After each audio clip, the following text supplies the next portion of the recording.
Hello बच्चों, आपका स्वागत है अनमोल बरकत क्लास। जैसा कि हम सब आज कुछ इम्पोर्टेंट क्वेश्चन पढ़ रहे हैं, जो कि इम्पोर्टेंट क्वेश्चन ट्रिग्नोमेट्री से रिलेटेड है। और आज का क्वेश्चन तो अभी हम सब ने इससे पहले एक डिब्बा वाला क्या कहते हैं ना, सारणी पूरा हमने पढ़ा, जिसमें साइन 30 अंश के मान, साइन 45 अंश के मान, ऐसे वाले मैंने बॉक्स अगली वीडियो में आपको समझाया था। और आज का आपका जो है इसमें एक्स की वैल्यू फाइंड करना है। एनसीईआरटी का क्वेश्चन है ये, आर डी शर्मा की बुक में मिलेगा और कहीं नहीं मिलेगा। तो चलिए बातों को ज्यादा न लेते हुए मैं आपको क्वेश्चन के पास ले चलता हूँ। क्वेश्चन बहुत ही सरल, बहुत ही अच्छा क्वेश्चन है। जैसा कि मैंने कुछ क्वेश्चन लिख रखा है। पहला क्वेश्चन आपके सामने है, 2 दिख रहा है, 2 और साइन एक्स दिख रहा है इक्वल टू √3। तो आप जो मैंने सारणी बताई थी, जो मैंने एक बॉक्स बताया था, उसमें साइन के पदों में, या ये देखिए कि ये किसका मान है। अगर ये देखते हैं तो साइन का पदों में कोई मान नहीं मिलता होगा। साइन वाले डिब्बे में देखेंगे तो ये मान होगा ही नहीं, ये तो 10 वाले में मिलेगा। तो घबराइए मत, साइन वाले नहीं खोजना है। तो आपने क्या काम किया, सबसे पहले फर्स्ट ऑफ ऑल साइन कर लिया, एक्स कर लिया, और ये जो 2 था ये दौड़ते हुए भाग के इसके नीचे आ गया। देख लीजिए आराम से आ गया। अब शायद उस डिब्बे में मिलने लगा होगा। अगर आप उस डिब्बे को देखेंगे तो √3/2 किसका है, √3/2 किसका है, तो आपको पता चला सर ये तो साइन 60 का है। तो हमने कहा अरे वाह, आ गया साइन 60 का मान, आपको पता चल गया। ये था साइन 60 का वैल्यू, साइन 60 डिग्री हो गई। तो ये साइन से साइन कट जाता है, बचा क्या आपके पास एक्स। एक्स की वैल्यू कितनी आ गई, 60 आ गई। अब चलते हैं अगले क्वेश्चन। सेम इसी तरह से क्वेश्चन, अगला क्वेश्चन है। देखिए यहाँ पर आपने 2 रखा, साइन रखा, एक्स रखा, ये 2 कहाँ जाएगा।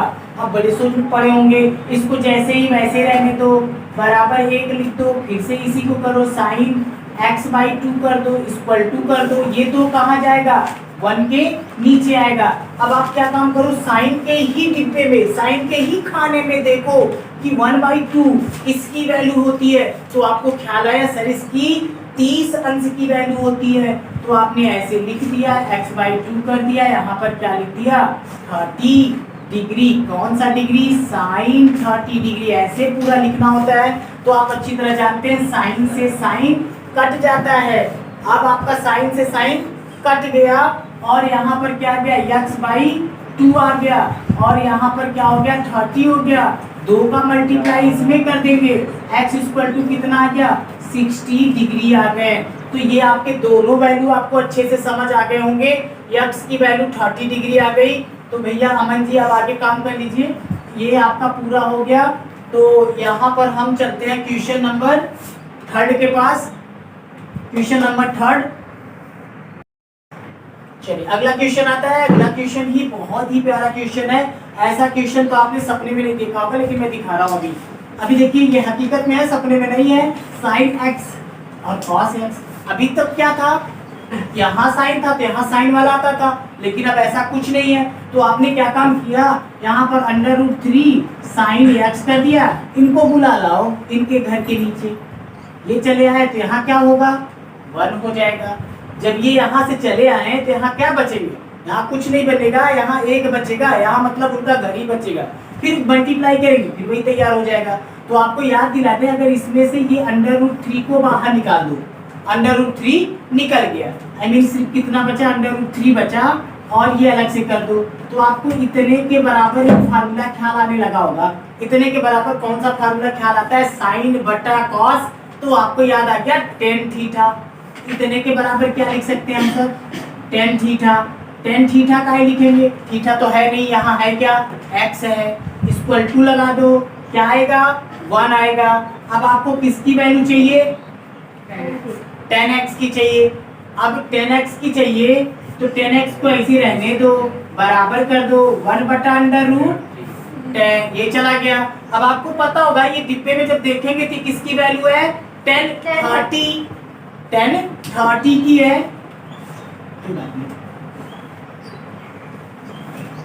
ये हो गए tan 30, मतलब इसकी जगह आपने क्या लिख दिया, tan 30 लिख दिया। कहाँ से लिखा, उस प्यारे से डिब्बे में देखकर। और ये 10 से 10 चल बसा। अब बचा क्या आपके पास, x बचा, इक्वल टू कर दिए, क्या आ गया, x की वैल्यू क्या आ गई 30। अब इसके पास पहुंचते हैं। ये प्यारा सा क्वेश्चन है, आपको ये पता होगा tan x, हाँ भाई पता ही है। इसके बराबर जब आप उस बॉक्स में देखेंगे इसकी वैल्यू होगी 1/√2 होगी, मल्टीप्लाई, क्योंकि यहाँ कोई साइन नहीं है, अगर कोई साइन नहीं होता है तो वहाँ मल्टीप्लाई करना पड़ता है। कॉस इसका भी वही होता है क्योंकि दोनों भाई बहन है तो दोनों को उतना पैसा दिया जाता है, और प्लस साइन 30, तो इसका भी वैल्यू क्या होता है 1/2 होता है। तो आपको अच्छी तरह पता है गुणा जब करते हैं 1 का 1 हो जाता है, और जब इसका और इसका मल्टीप्लाई करेंगे बेटा तो 2 2 जा 4, 4 का मतलब 2 होगा क्योंकि अंडर रूट में था, और यहाँ पर क्या कर देंगे +1/2 कर देंगे। अब आपको याद होगा कि जब नीचे का डिनोमिनेटर बराबर हो तो ऊपर वाले को प्लस कर देते हैं, तो आपने क्या कर दिया 10x किया, 1 और 1 को जोड़ दिया तो कितना आ गया 2, और नीचे वाला 4 मत कर देना, बहुत से भैया लोग 4 कर देते हैं, 2 2 4 योग कर देते हैं, तो नीचे वाला कभी नहीं जुड़ता है, नीचे वाला जो होता है वही लिखा जाता है। यानी यहाँ क्या आ गया 2 आ गया, 2 से 2 कट गया, तो आपका 10x = कितना आ गया 1। तो उस डिब्बे को फिर एक बार झांक लो, उस डिब्बे को जब झांकेंगे तो 10x और 1 की वैल्यू होती है 1045 होती है ना, तो आप देखिए 10 से 10 तो चल बसेगा, x की वैल्यू आ गई ना। आज हम सब ने x की वैल्यू कितनी फाइंड कर ली, अभी तो आपको शुरुआत की, और भी इसके जैसे x की वैल्यू फाइंड करने वाले कई क्वेश्चन बताऊंगा। तो क्वेश्चन आगे चलते हैं, क्वेश्चन पर फिर x की वैल्यू फाइंड, हमने 2 क्वेश्चन बताए, अब अगला क्वेश्चन शुरू करता हूं, तब से नोट कर लीजिए आप। चलिए अगला क्वेश्चन ही बहुत ही अच्छा है।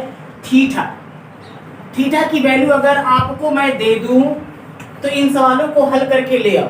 ऐसा सवाल चिल्ला रहा था 33, तो आपने कुछ घबराया नहीं, चिल्लाने वाले का काम है ये चिल्लाओ, लेकिन आप सॉल्व करेंगे। तो थीटा जहां दिखे वहां पर रख दो भाई 30, जहां थीटा दिख जाए वहां 30 रखना है। तो भाई साहब चलिए हम इनके पास पहुंचे, ये 10 थे, लक्ष्मी ध्यान दो 2, थीटा जहां दिख गया वहां रख दिए, कितना आ गया 30 रख दिए ना भाई। फिर आगे बढ़ जाइए, 2 दिख गए, 10 दिख गए, थीटा दिख गए, थीटा दिख जाए 30 रख दो। फिर 1 दिख गए, 10 स्क्वायर दिख रहे थे उनको लिख दो, क्योंकि मेरा टारगेट तो थीटा भैया है। हो गए सबका रखा क्या, यानी इधर कितना आ गया 10 60 आ गए, और इधर क्या हो जाते हैं 2 10 30 और 1 - 10 स्क्वायर थीटा।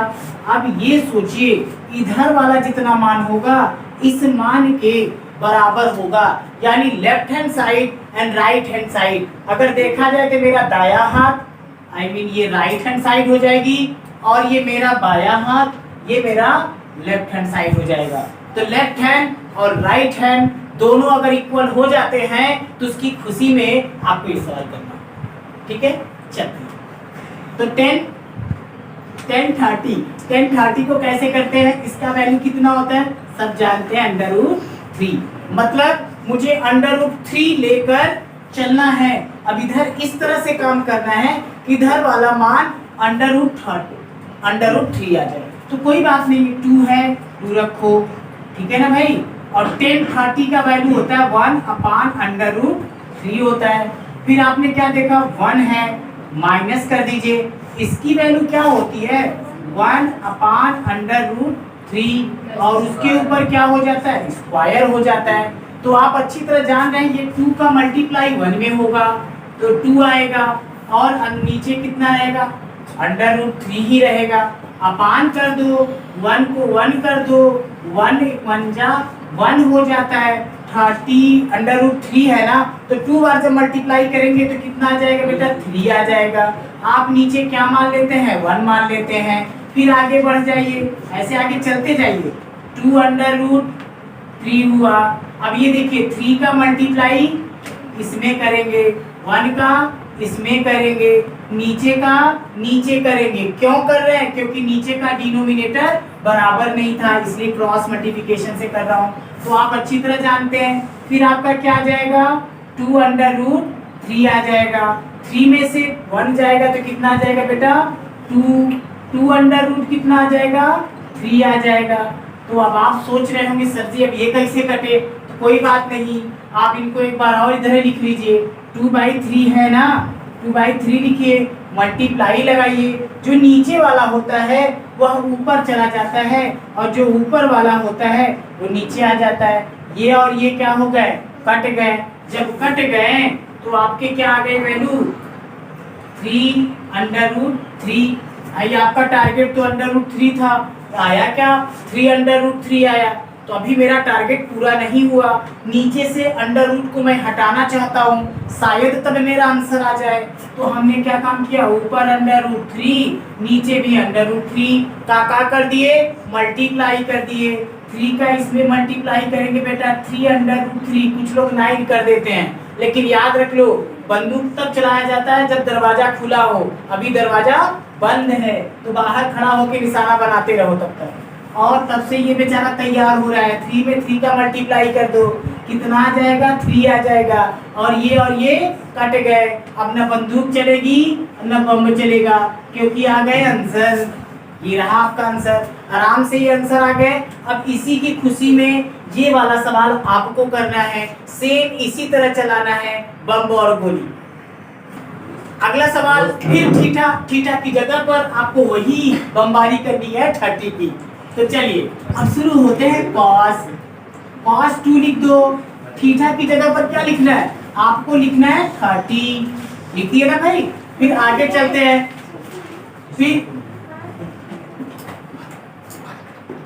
फिर उसके बाद आपका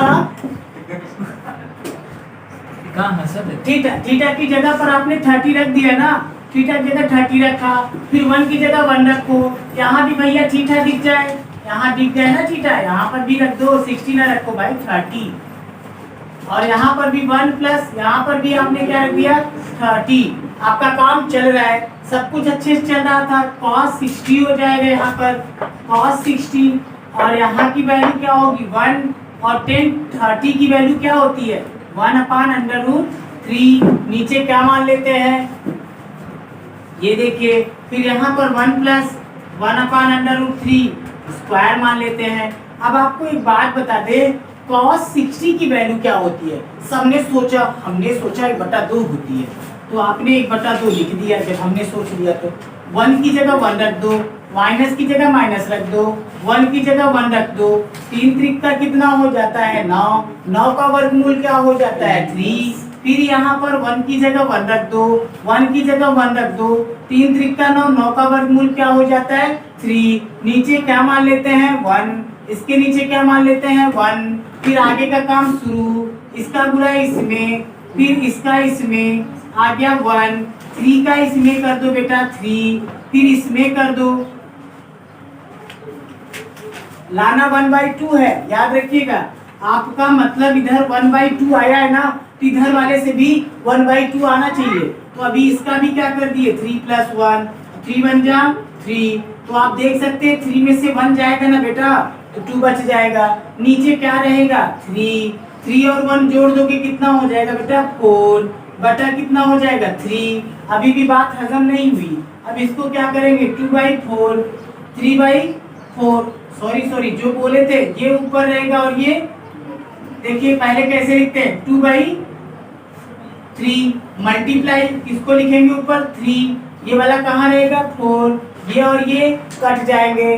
2 1 जा 2, 2 2 जा 4, आपका क्या आ गया 1/2। इधर भी कितना आ गया 1/2। तो आपके left hand side equal to right hand side 1/2 equal to 1/2 पूरा हो गया टारगेट। इसी तरह से आप ये पूरे सवाल करिएगा। कल मिलेंगे हम सब ए और बी के मान के साथ, ठीक है।